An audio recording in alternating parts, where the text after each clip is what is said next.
Halo, jika engkau melihat kembali bagaimana Tuhan menciptakan manusia, Tuhan membentuk manusia dari debu tanah. Kalau kita bicara debu adalah sesuatu yang tidak ada nilainya. Bahkan kita sering kesal dengan yang namanya debu.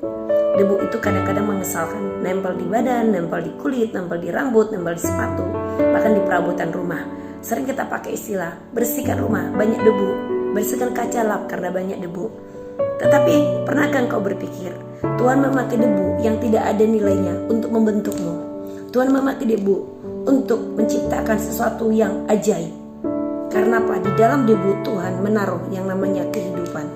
Tuhan menaruh rohnya, Tuhan menaruh nafasnya, supaya debu itu menjadi manusia yang hidup. Pernahkah engkau menyadari ketika engkau melihat dirimu, engkau terbuat dari asalnya dari debu. Debu dalam bahasa Ibrani itu artinya sampah.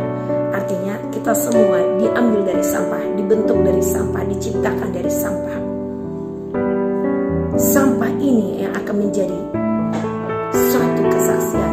Yang menciptakannya adalah yang ajaib, yang mulia. Melalui hidupmu, pencipta menyatakan kemuliaannya, kekuasaannya.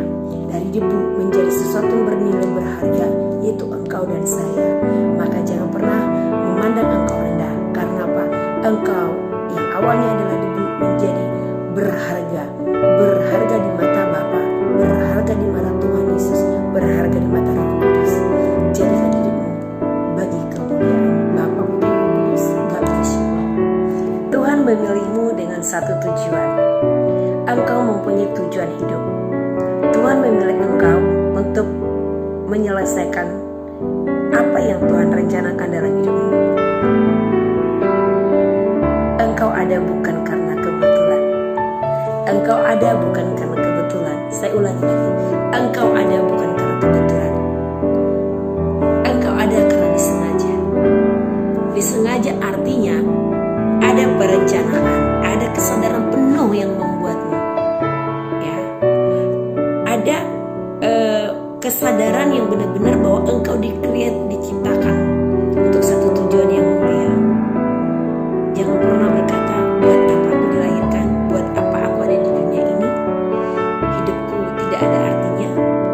Ingat, engkau diciptakan bukan karena kebetulan, tetapi engkau memang sengaja ya dibuat, diciptakan oleh Tuhan. Jadi engkau sangat berharga.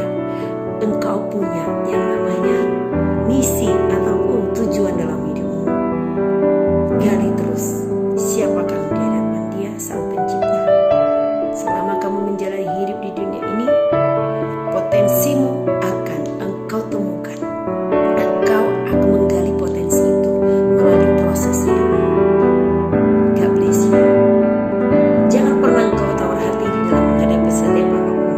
Karena apa? Ketika engkau tawar hati, itu artinya engkau menolak semua apa yang telah Tuhan berikan di dalam hidupmu. Dari awal Tuhan sudah memilih engkau sebelum dunia dijadikan. Roma 8 berkata demikian. Engkau yang dipilih sebelum dunia dijadikan. Engkau yang ditentukan. Engkau yang dipanggil. Kemudian akhirnya engkau dibenarkan. Engkau yang diampuni. Dan endingnya engkau akan dimuliakan. Karena apa? Karena engkau adalah pilihannya. Engkau biji matanya. Sehingga jangan pernah sia-siakan panggilan Tuhan dalam hidupmu. Jangan pernah engkau matikan sinar bintangmu, karena engkau adalah bintang-bintang Tuhan. Engkau yang akan menjadi naik kelas menjadi bulan dan menjadi matahari, sehingga terangmu akan membawa orang lain masuk kepada terangmu, disedot. Ya, engkau memberikan cahaya karena ada sinar kemuliaan Tuhan dalam hidupmu. Maka saya berkata mulai hari ini, ingat bahwa di dalam dirimu ada roh Tuhan, ada pelita Tuhan, harus menyala, harus berada di tempat yang tinggi, supaya sinarmu bisa meradiasi kegelapan yang ada di sekitarmu. God bless you. Sering kita mengalami yang namanya stuck dalam hidup kita. Kadang-kadang kita Tuhan buat di posisi nol supaya kita bisa kembali kepadanya. Tuhan tidak akan pernah merencanakan yang jelek ataupun yang membahayakan kita. Satu hal janjinya berkata bahwa Tuhan menyediakan masa depan yang penuh harapan. Masa depan kita itu sudah